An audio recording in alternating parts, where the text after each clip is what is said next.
Assalamualaikum warahmatullahi wabarakatuh. Jumpa lagi bersama saya Hadi di channel Ngulik Sejarah. Dan pada video kali ini saya akan kembali lagi membacakan suatu kisah misteri. Kali ini berjudul tentang sebuah kisah tumbal kekayaan. Cerita kali ini ditulis oleh Mbak Nafila. Nantinya kalian juga bisa mengunjungi thread beliau secara langsung. Yuk, daripada kita lama-lama, daripada kita penasaran bagaimana ceritanya, mari kita langsung saja menuju ke ceritanya ya teman-teman. Karena ceritanya akan segera saya mulai.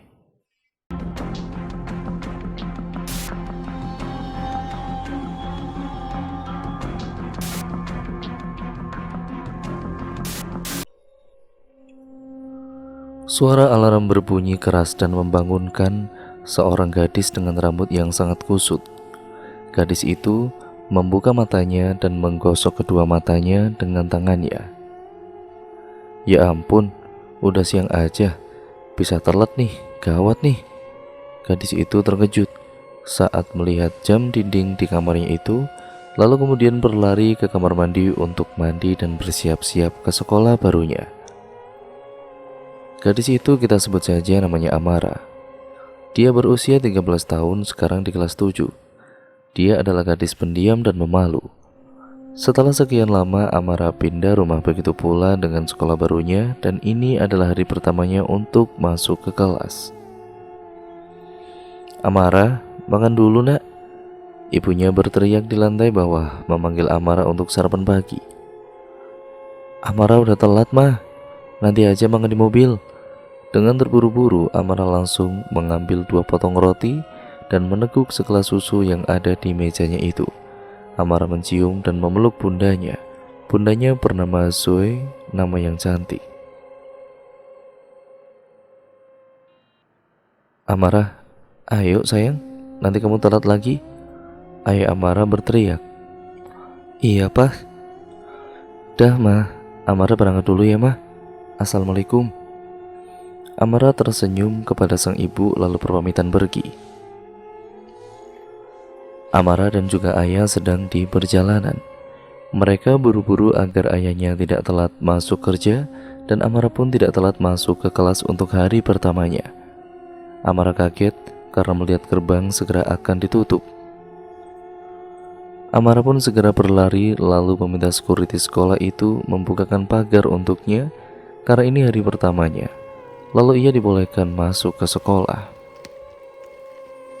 Amara berlari ke kelasnya, namun ia masih kebingungan. Dia berada di kelas A, B, maupun C. Dia masuk kelas B dan untung saja kelas yang dimasuki Amara itu benar.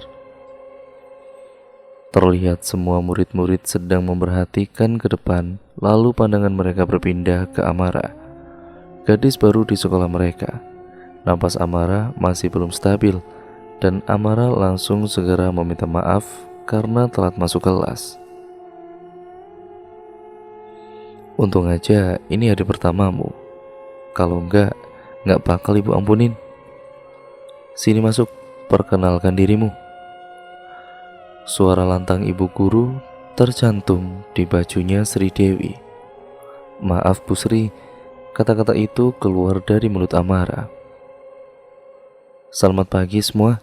Perkenalkan, nama saya Amara Grasiva. Aku pindahan dari SMP Manggar Bangsa dan senang bertemu sama kalian semua. Semoga bisa jadi teman baik ya. Senyum tipis terlihat dari bibir Amara. Halo Amara. Semua murid menyapanya. Baik, Amara silakan duduk bersama Mika di sana. Baik Bu. Amara pun segera berjalan menuju meja Mika. Mika tersenyum lebar sambil melambaikan tangannya kepada Amara. Halo Amara, salam kenal, aku Mika. Amara. Mereka saling senyum dan sebuah tangan terlihat melambaikan di depan ada Agus dan juga Raven. Halo, nama gue Raven. Salam kenal ya Mar. Iya, halo. Raven ini siapa? Oh, halo Amara, kenalin gue Agus. Senyum tipis Agus pun terlihat.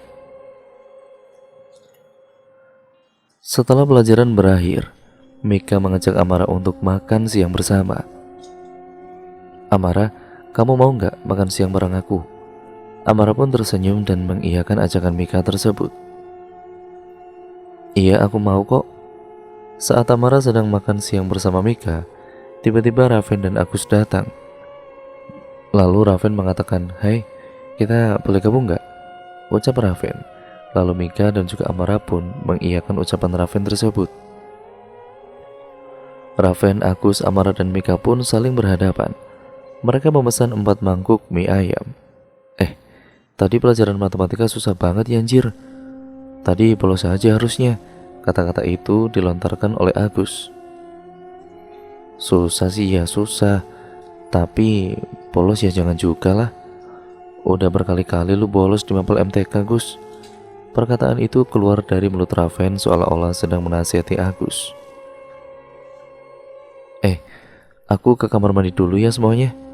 Amar memotong pembicaraan mereka. Aku ikut, Mar, kata Mika. Mika langsung memakan semua mie ayamnya lalu minum dan bergegas mengikuti Amara. Tiba-tiba bel masuk kelas berbunyi.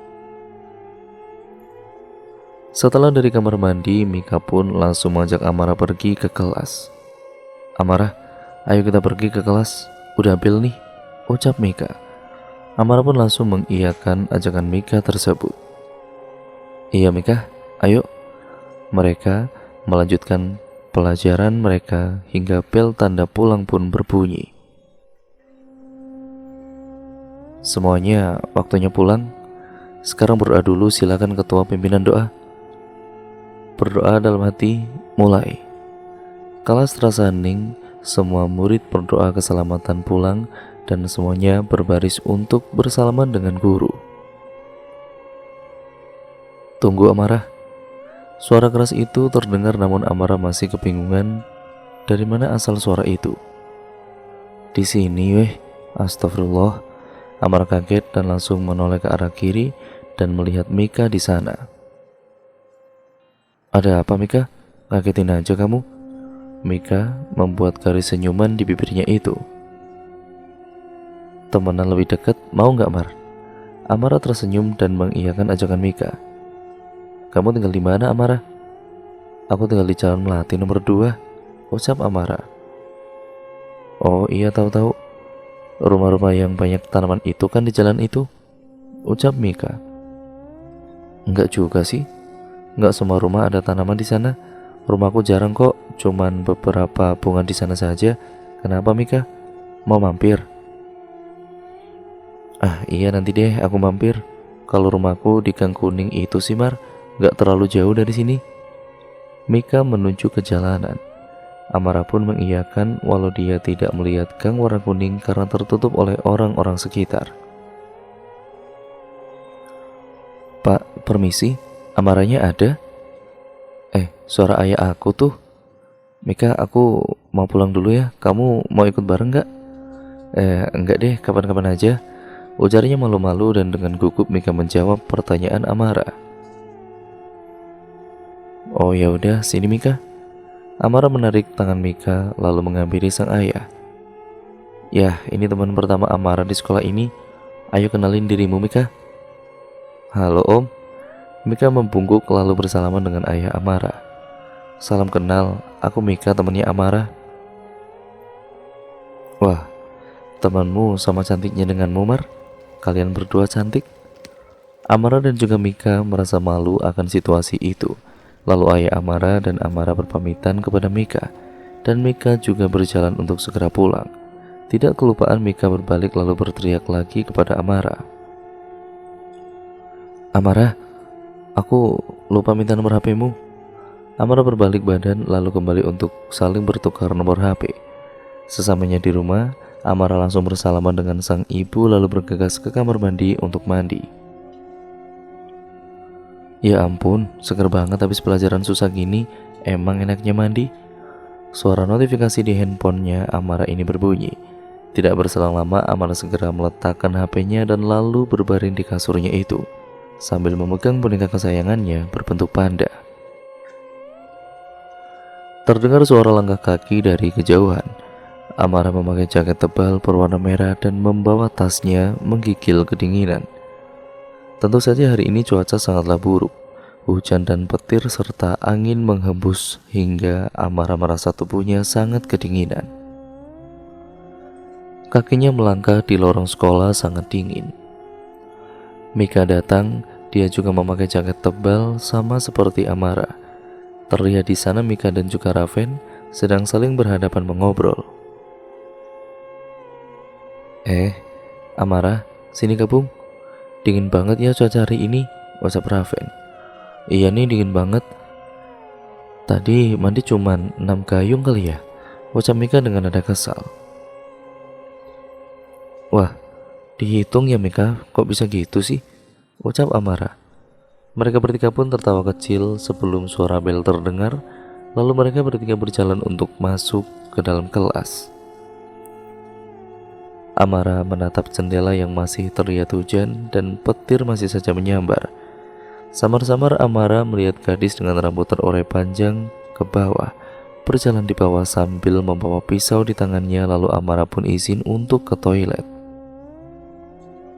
Bu, maaf ya bu, aku izin ke toilet sebentar.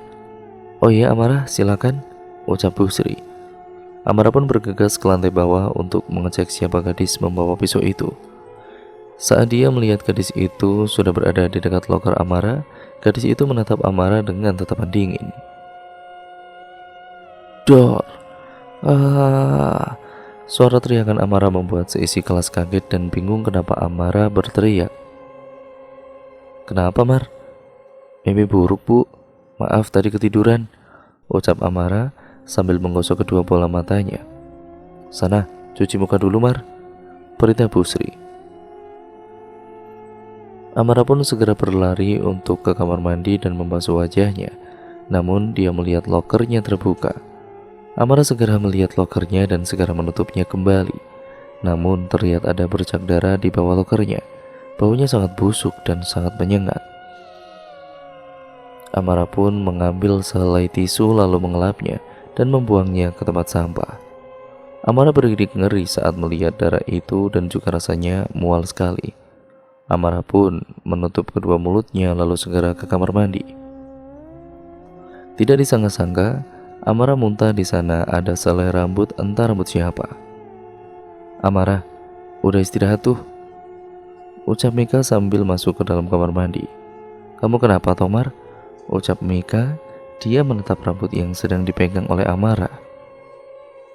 Astagfirullah, Amara, kamu muntahin rambut itu? Amara menganggukkan kepalanya. Amara terlihat sangat syok dengan apa yang terjadi barusan. Di kantin, Amara pun bercerita kepada dua sahabatnya. Tadi itu aku mimpi ada cewek, rambutnya panjang terurai ke bawah, ya sambil bawa pisau ke dekat loker aku. Nah kan aku kebangun terus pas aku izin ke kamar mandi di loker itu. Ya di loker aku itu ada bercak darah di sana. Aku bersihin bercak darahnya terus aku mual kan.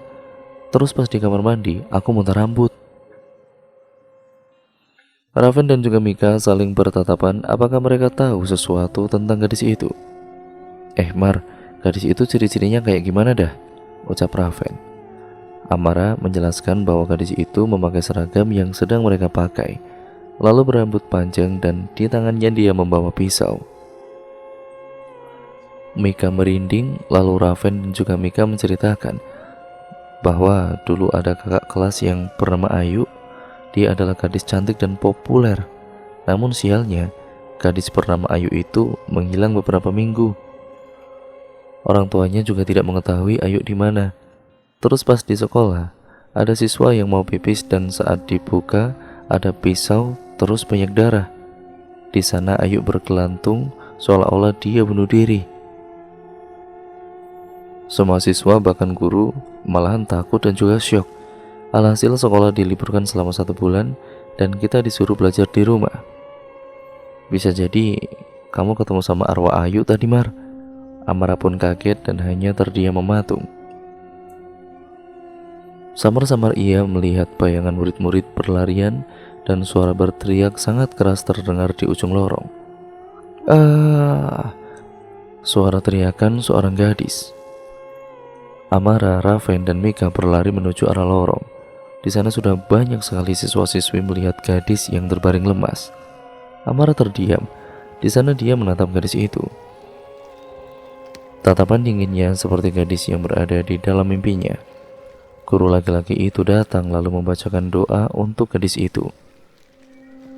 "Pak Bima, ini ada apa Pak? Maya kenapa?" Ucap siswa yang dari tadi gemetar tidak karuan karena melihat sahabatnya Maya seperti itu. Amara masih terdiam melihat tatapan gadis itu yang bernama Maya. Amara merasakan bahwa itu adalah Ayu, sosok hantu dengan rambut panjang dan tatapan sayunya. Pak Bima lalu berteriak menyuruh aku dan juga Mika mengambil secangkir air putih hangat. Lalu kemudian Amara dan juga Mika langsung mengiyakan. Mika dan juga Amara segera berlari ke kantin untuk meminta segelas cangkir air panas. Sambil berlarian mereka mengobrol di jalan. Itu Maya kenapa Mika?" ucap Amara sambil berlari. Mika hanya menjawab dengan menggelengkan kepalanya, seolah-olah jawaban dia adalah tidak tahu. "Ini Pak, minumnya." Amara menyodorkan secangkir air putih itu kepada Pak Bima. Pak Bima membaca doa terus meniupkan dan juga mencipratkan air kepada siswa yang berbaring lemas itu. Suara teriakan gadis itu kembali terdengar. Namun beberapa menit kemudian Maya sadar dan langsung menangis tidak karuan. Amara melihat tatapan Maya dan tatapan Maya sudah tidak terasa dingin dan sayu. Amara merinding tidak karuan. Apa yang baru saja dia lihat adalah arwah Ayu yang merasuki gadis bernama Maya. Pak Bima dan juga siswa yang lainnya membawa Maya ke ruang UKS karena badannya yang panas. Tetapi anehnya, panasnya hanya di area kepala saja. Dari dada sampai kaki terasa sangat dingin. Bel tanda masuk telah berbunyi. Amara, Mika dan juga Raven kembali ke kelas. Semuanya terdiam hanya saling menatap satu sama lain. Entah apa yang mereka pikirkan saat itu. Jam istirahat kedua, bel kemudian berbunyi kembali. Amara mengajak Mika dan juga Raven untuk berbicara bertiga. "Kalian ngerasa gak sih tadi tatapan Maya kayak Ayu?" "Ya sendu gitu tatapannya. Dingin aja rasanya," ucap Amara. "Hah? Ayu?"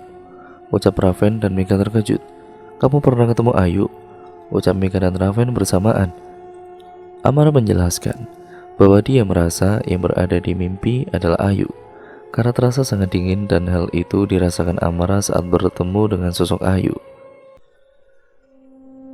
Raven dan juga Mika saling bertatapan, seolah-olah tidak percaya bahwa itu adalah sosok Ayu yang merasuki Maya. Amara berjalan ke UKS untuk melihat Maya. Dia di sana melihat Pak Bima, lalu dia bertanya kepada Pak Bima. "Bapak, tadi Maya itu kerasukan kan?" Pak Bima hanya mengiyakan saja pertanyaan Amara. Amara menatap dalam-dalam Pak Bima. "Bapak bisa melihat mereka?" Pak Bima hanya menjawab dengan menggelengkan kepalanya. "Mereka? Maksud kamu? Makhluk halus Pak?" ucap Amara. Amara dan juga Pak Bima berbincang tentang sosok apa yang merasuki Maya. "Aku rasa itu adalah Ayu. Tatapan Ayu dengan tatapan Maya itu sangat berbeda. Tapi tadi pas Maya kerasukan teriak-teriak, tatapannya sendu banget kayak Ayu." Pak Bima menatap Amara seolah-olah tidak percaya karena Amara adalah murid baru pindahan. Mana bisa dia mengetahui sosok Ayu yang telah lama meninggal? Amara pun menceritakan tentang mimpi dan kejadian anehnya saat pagi itu. Amara berjalan di lorong sendirian. Dia menatap dinding yang gelap dan hampa. Samar-samar dia juga melihat sosok Ayu yang mendekatinya. Wajah Ayu sangat seram. Ia di sana berlumuran darah, namun saat mendekat dengan Amara, wajahnya cantik walau terlihat pucat. Amara diam membeku.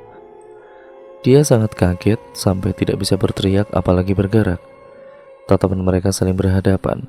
Lalu Amara melihat gudang di dalam pikirannya, seolah-olah Ayu mengisyaratkan bahwa ada sesuatu di gudang sana. Sosok Ayu menghilang perlahan. Amara duduk lemas, dia masih kaget karena bertemu dengan Ayu secara berhadapan. Amara berlari sambil lemas. Dia tetap berlari menuju kelas menghampiri Raven dan juga Mika. Amara menceritakan bahwa dia bertemu sosok Ayu dan dia melihat gudang di lantai 2. Tatapan Raven dan Mika seakan-akan mereka kaget dan mereka mulai mempercayai Amara. Amara, Raven dan juga Mika segera menuju gudang di lantai 2. Dia melihat ada seseorang di gudang sana. Samar-samar terlihat guru perempuan. Mereka tidak tahu siapa guru itu. Amara, Raven dan juga Mika masuk secara diam-diam saat guru itu telah pergi. Tidak jelas guru apa yang masuk ke gudang itu. Di sana Amara, Raven dan Mika terkejut karena gudang itu sangat berdebu dan juga bau. Baunya sangat menyengat sehingga mereka batuk-batuk di dalam sana. Mereka bertiga menemukan sebuah album foto para siswa yang di sana adalah ada foto Ayu. Foto Ayu dilingkari oleh spidol berwarna merah. Tercatat di sana tulisan yang sudah tidak jelas. Amara membawa album itu dan bel pun sudah berbunyi, menandakan bahwa sudah waktunya masuk dan sebentar lagi akan pulang. Amara membawa album dan langsung bergegas pergi ke kelas. Sesudah di kelas, Amara langsung membereskan barang-barangnya dan memasukkannya ke dalam tas. Setelah membereskan dan memasukkan barang-barangnya ke dalam tas, Amara langsung pulang dan membawa album tersebut ke rumahnya. Sesamanya di rumah, Amara langsung membuka album tersebut. Anak-anak di sana adalah kakak kelas yang sudah lulus termasuk juga Ayu. Di sana ada beberapa murid yang ditandai mukanya oleh spidol berwarna merah dan kabarnya murid-murid itu sudah tidak diketahui keberadaannya lagi. Bahkan orang tuanya, juga guru-guru dan juga kepala sekolah tidak tahu, seolah-olah identitasnya dihilangkan oleh seseorang. Di sana Amara kaget karena melihat di bawah tulisan ada tertulis tanggal lahir dan semuanya hari Jumat yang ditandai. Amara juga lahir hari Jumat. Amara berpikir sejenak, lantas apa hubungannya dengan semua kejadian ini? Amara membuka HP-nya, lalu menanyakan kepada Raven dan Mika. Amara menjelaskan semuanya tentang murid-murid yang lahirnya di hari Jumat yang ditandai sampai mereka hilang dan identitas mereka tidak pernah ditemukan. Amara, Raven dan juga Mika juga lahir hari Jumat. Mereka kaget terheran-heran dan merasa takut akan ada hal buruk menimpa mereka. Mika membuka laptop dan mencari asal-usul ini, dan dia menemukan sebuah informasi bahwa mereka semua adalah tumbal kekayaan. Amara, Raven dan Mika merasa merinding. Apakah mereka bertiga adalah korban selanjutnya dari tumbal kekayaan? Mereka bertiga merencanakan untuk mencari tahu siapa pelaku dari peristiwa tumbal ini. Pasti nggak jauh sih dari sekolah. Di gudang kan tadi ada guru. Ya samar-samar gitu, kayak Bu Sri nggak sih? Ucap Raven. Amara dan juga Mika bingung dan mereka akan merencanakan dan mencari tahu siapa dalang dari semua ini. Terdengar suara hantaman keras. Amara langsung berlari dan melihat ke kamar mandi. Namun di sana tidak melihat apa-apa. Secara bersamaan, Raven dan juga Mika memuntahkan apa yang dimuntahkan Amara tadi pagi, yaitu sehelai rambut. Mereka langsung merinding tidak karuan. Mereka sudah tahu bahwa mereka adalah korban selanjutnya dan harus mencari tahu sebelum semuanya terlambat. Besoknya, di sekolah mereka saling bertatapan dan akhirnya Mika berbicara duluan dan menceritakan kejadiannya waktu semalam memuntahkan sehelai rambut. Lalu dipotong pembicaraan bahwa Raven juga seperti itu. Mereka bertiga masuk kelas dan kemudian menunggu sampai jam istirahat. Dimulai setelah istirahat tiba, Amara melihat Mika dan juga Raven segera menuju ruang CCTV dan meminta izin untuk melihat rekaman di sana. Pak, aku izin lihat CCTV boleh pak? Ucap Mika. Di sana Pak Firman menatap mereka ragu untuk apa mereka melihat ruang CCTV dan dibiarkan setelah perbincangan panjang itu. Cepat cek ref, ucap Amara dan Mika. Mereka melihat Bu Aini di sana. Mereka pun langsung kaget dan berjalan ke ruang guru mencari Bu Aini, namun Bu Aini tidak terlihat sama sekali di sana.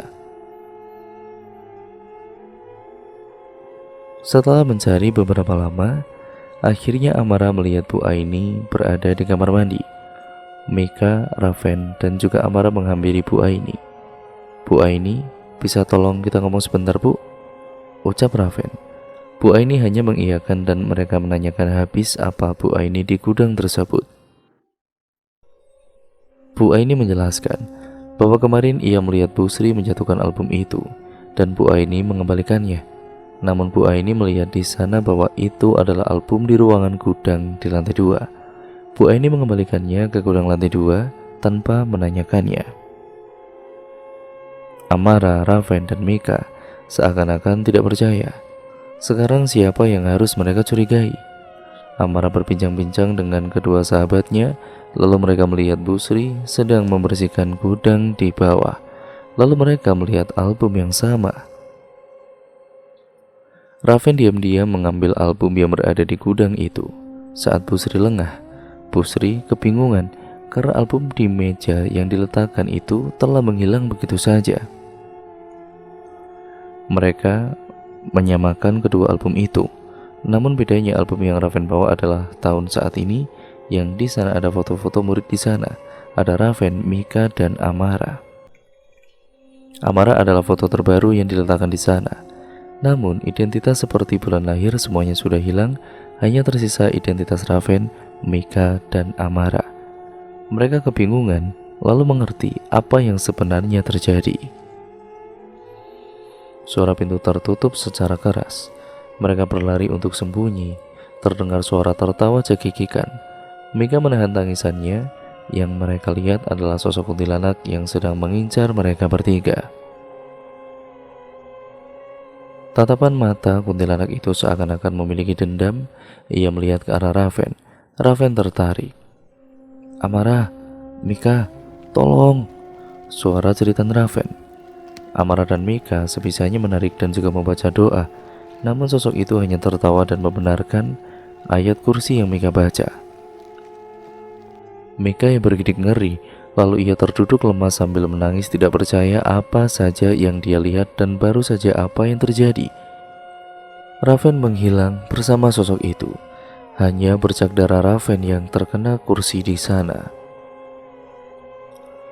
Suasana menjadi hening.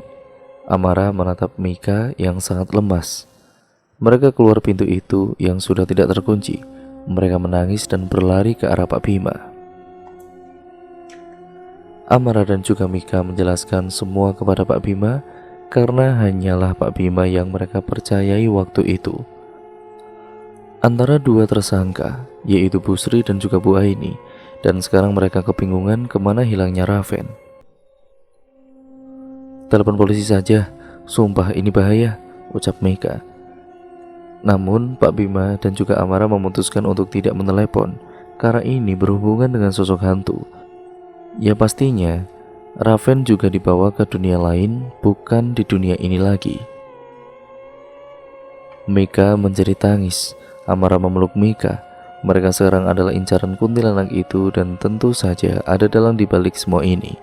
Tumbal kekayaan dan mereka menumbalkan anak-anak yang terlahir di hari Jumat Kliwon saja.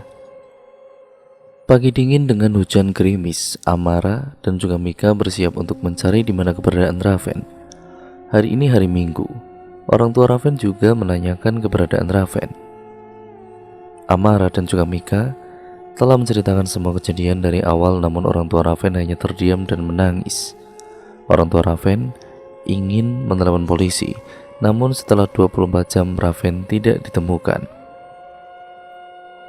Amara dan juga Mika akan mencari Raven, di mana terakhir kali mereka melihat di gudang sekolah pada hari Minggu. Mika dan Amara masuk ke sekolah diam-diam. Gudang di sana masih terbuka, belum dikunci. Saat Amara dan juga Mika masuk, debu beterbangan yang membuat Mika batuk-batuk di sana. Gila, debunya kemarin itu gak sebanyak ini deh perasaan, ucap Amara sambil mengayuhkan kedua tangannya. Mereka menatap dinding di mana terakhir kali mereka melihat Raven, namun tidak ada apa-apa di sana. Di sana hanya dinding polos, gelap dan hampa. Amara hampir kehilangan akalnya karena tidak menemukan di mana keberadaan Raven. Namun, mereka menatap album dan langsung bergegas ke rumah Busri. "Tahu rumah Busri nggak, Mika?" ucap Amara sambil memegang albumnya. Mika mengangguk. Amara dan juga Mika segera berangkat ke rumah Busri. Sesamanya di rumah Busri, mereka terkejut karena rumahnya sangat gelap. "Gak ada lampu kah ini?" ucap Mika. Amara dan juga Mika berjalan membuka gerbang dan segera memberi salam, namun tidak ada jawaban di rumah besar dan gelap itu. Mika berdiri lalu mengetuk pintunya 3 kali, namun ternyata pintu tidak dikunci. Amara dan juga Mika ini kaget. Mereka kemudian mengintip di dalam rumah Busri. Tidak ada apa-apa dan tidak ada tanda-tanda ada Busri di sana. Saat berjalan menuju ke dalam rumah, mereka melihat sosok kuntilanak itu sedang menatap mereka. Tatapan Mika sudah lemas dan Amara juga sangat kaget. Samar-samar mereka melihat kuntilanak itu tertawa menangis lalu menghilang.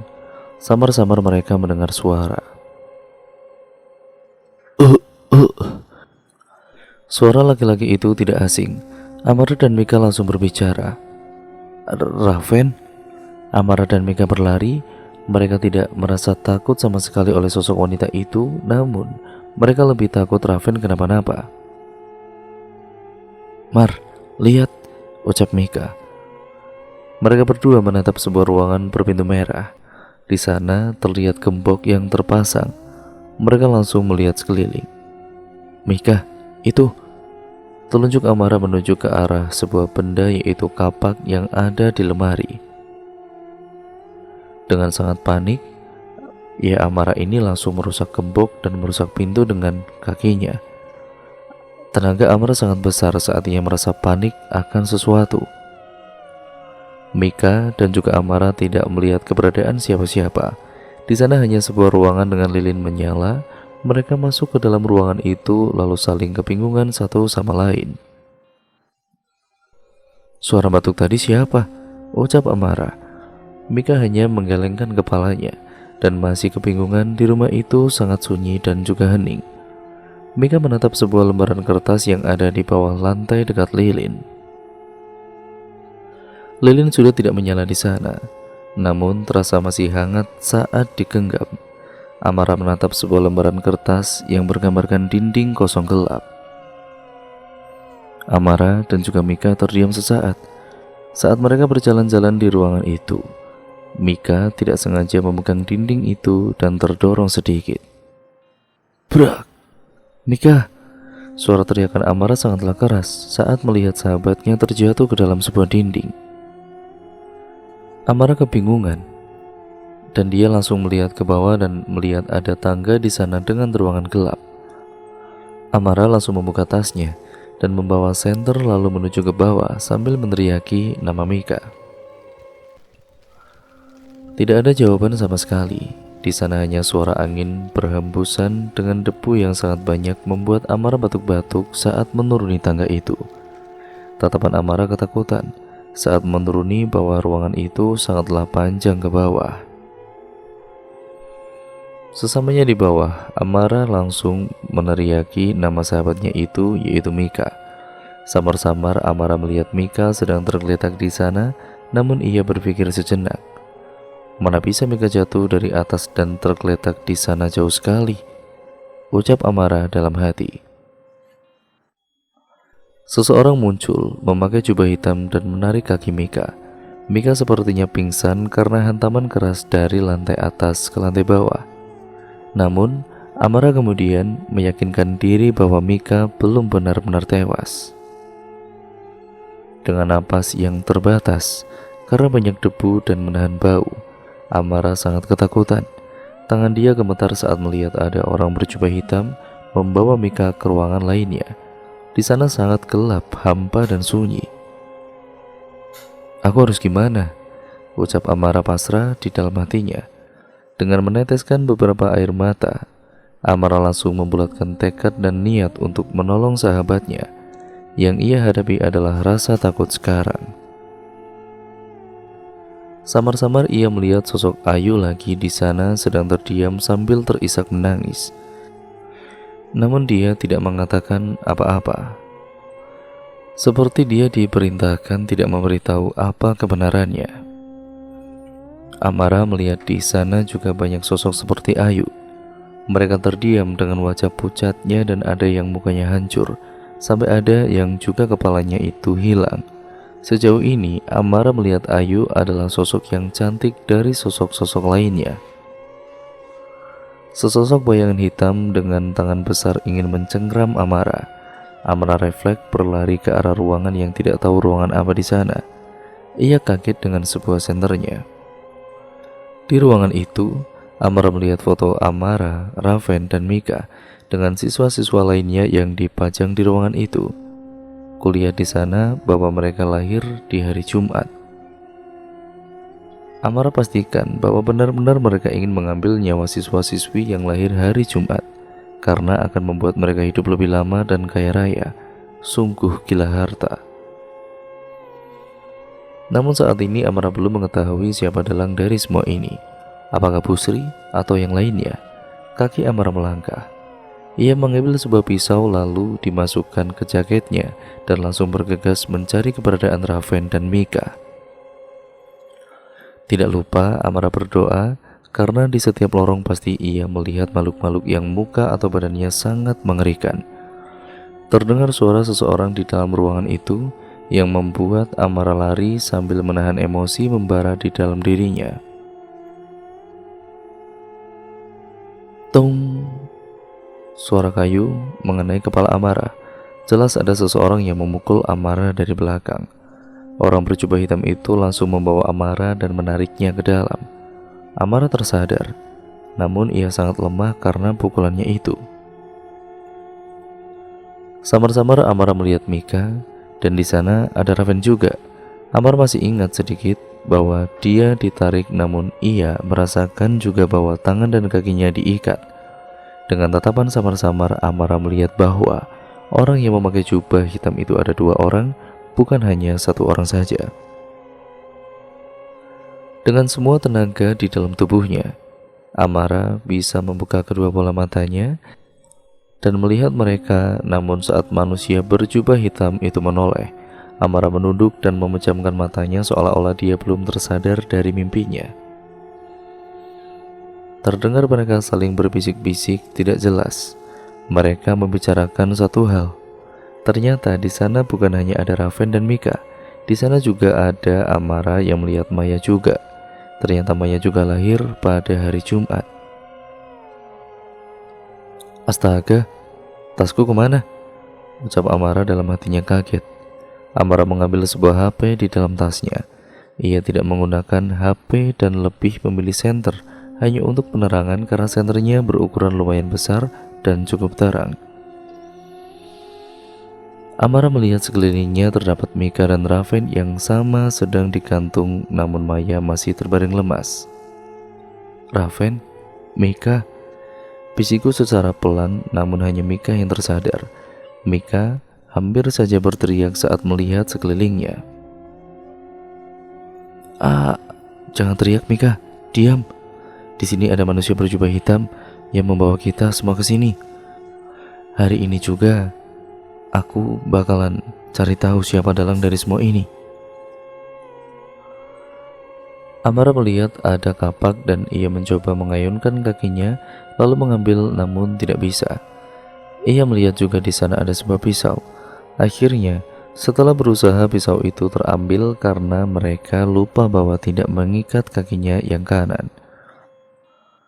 Maya tersadar dan melihat sekeliling. Lalu ia melepaskan tangan kakinya Amara dan Mika. Ayo, sekarang giliran melepaskan Raven, ucap Amara, tapi Maya membisikkan bahwa Raven telah dikutuk dan kutukan itu hilang entah bagaimana caranya. Jadi jangan sampai mereka memegang tubuhnya. Cepat. Suara teriakan itu membuat Maya, Mika, dan Amara kaget. Mereka lalu mundur ke belakang saat melihat jubah hitam itu mendekat. Mereka bertiga melakukan semua perlawanan agar mereka tidak mendekatinya.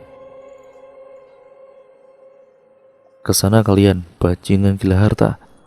ucap Maya sambil meneteskan air mata. Dengan tatapan marah dan keji membakar di dalam hatinya. Tiga gadis itu sudah sangat kotor, walau mereka di sini mungkin hanya beberapa jam, namun terlihat penampilan Amara dengan wajah pucat dan rambut yang kusut.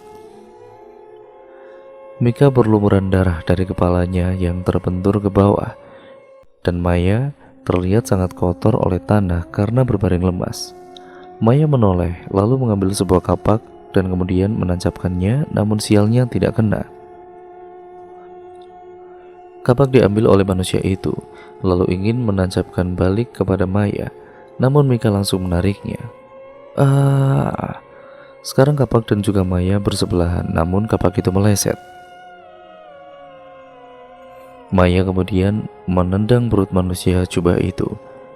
Amara, Mika, dan Maya berlari ketakutan sambil membawa senjata di tangannya. Namun saat berlarian, mereka kebingungan karena gelapnya ruangan itu.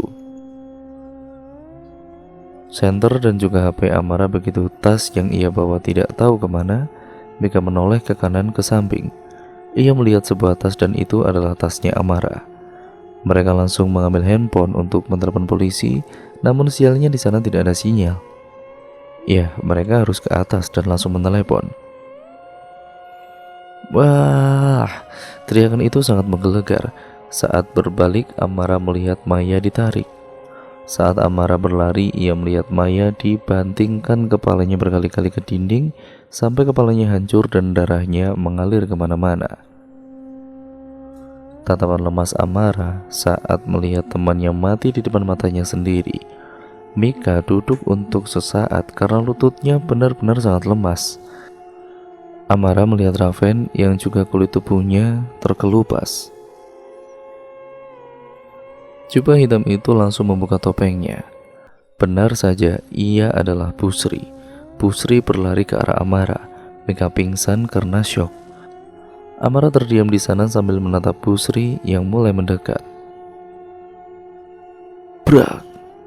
Amara terjatuh karena Busri mencekik Amara. Terlihat Amara sangat sesak. Lepasin, ucap Amara sambil terengah-engah. Tatapan Busri sangatlah kejam. Di sana ia ingin membunuh Amara. Amara melihat sekeliling. Ia melihat batu di sisinya, namun lumayan jauh. Ia berusaha mengambil batu itu.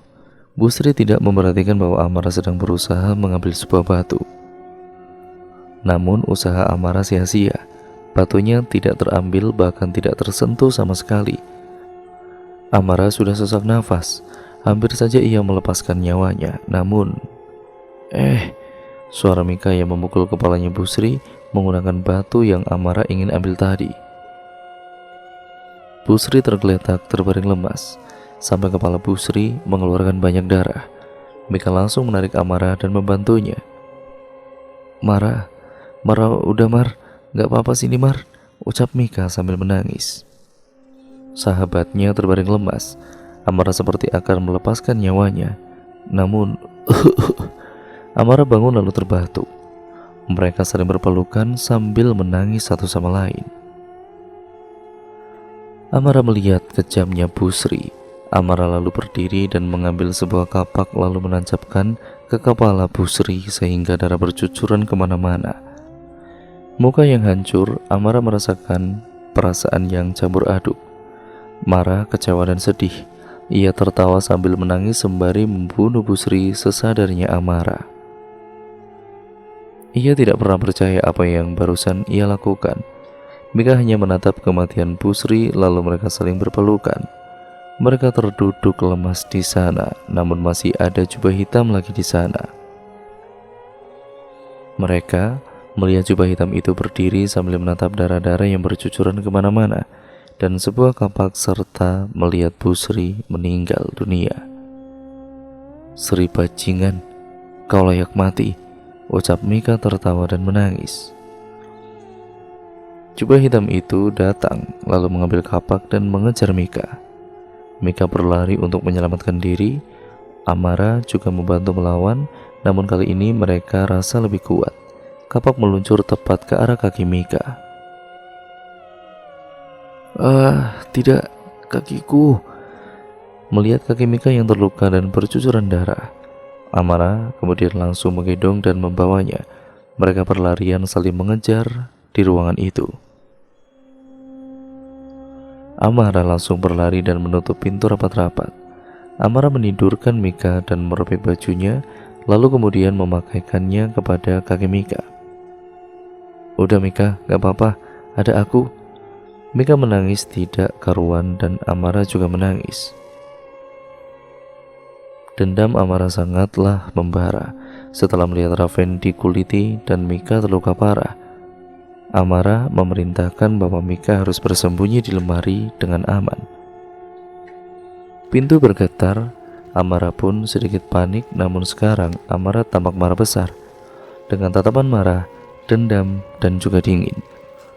Amara dengan tubuh berbaur darah dan tanah siap melawan. Pintu terbuka secara paksa, namun jubah hitam itu tidak melihat siapa-siapa di sana. Mika kemudian menutup mulutnya. Tiba-tiba saja Amara memberontak dari samping, lalu melepaskan topeng yang dipakai oleh orang yang berjubah hitam itu. Amara sangat kaget saat melihat Pak Bima di sana. Selama ini Pak Bima telah mengkhianatinya. Tatapan Amara kecewa dan marah. Amara langsung mencakar muka Pak Bima dan mereka pun bergulat hebat di sana. Badan Amara terbanting dan dihantam berkali-kali. Dengan tenaga seadanya, Amara menyerangnya. Ia melihat sebuah meja, Amara langsung mendorong Pak Bima, lalu menghantam mukanya ke meja berkali-kali, seperti apa yang ia lakukan kepada Maya. Namun Pak Bima belum saja tewas. Setelah banyak mengeluarkan darah, ia masih saja kuat. Amara mundur ke belakang. Luka-luka Amara sangatlah banyak dan tiba-tiba Mika membuka pintu lemari. "Mika, ngapain kesini?" Dengan tanda marah Amara meneriakinya. "Enggak Mar, kita harus lawan sama-sama," ucap Mika.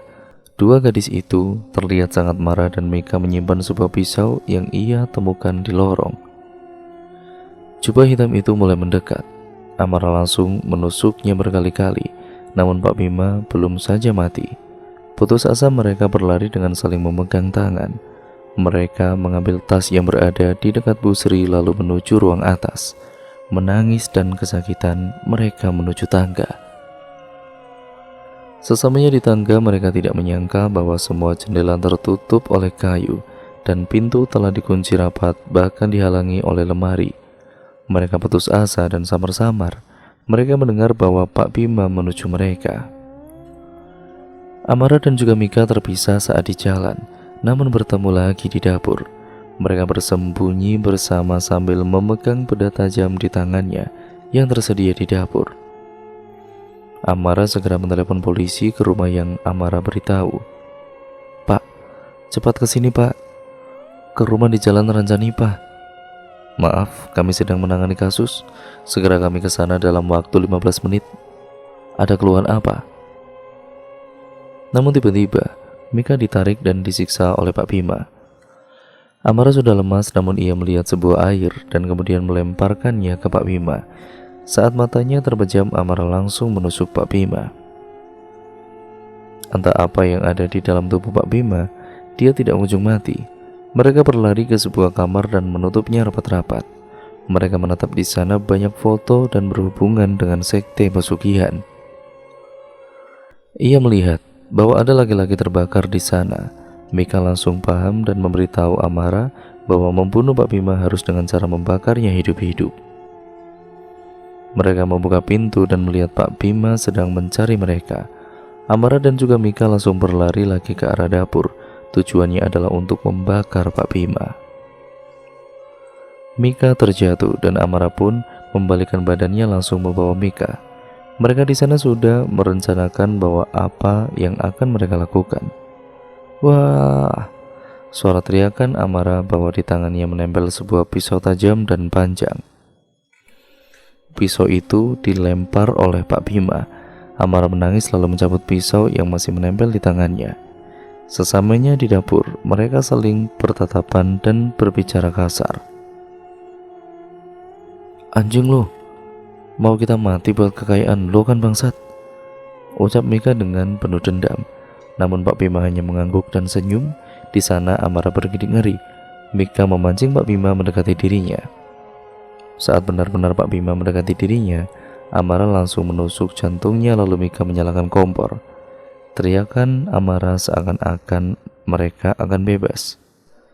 Menangis sambil tertawa saat melihat Pak Bima kesakitan terkena api membara. Pak Bima akhirnya tewas, namun tidak mereka sadari bahwa ia membakar hampir seisi rumah. Mereka berlari dan mencoba menyingkirkan lemari. Suara kedatangan polisi pun hadir. Polisi pun membuka pintu untuk Amara dan Mika. Polisi kaget melihat mereka berdarah segar menetes di tubuhnya. Polisi pun membawa Amara dan Mika ke rumah sakit, dan rumah itu pun kemudian terbakar habis. Dengan cerita ini yang sudah selesai ya teman-teman. Dan cerita pun akhirnya berakhir sampai di sini. Terima kasih untuk kalian semua yang sudah menyimak video kali ini dan cerita kali ini. Terima kasih ya teman-teman atas dukungan kalian, support kalian selama ini untuk channel ini. Jangan lupa like dan juga share sebanyak-banyaknya. Dan jangan lupa pula untuk kalian semuanya subscribe ya teman-teman untuk kalian yang belum.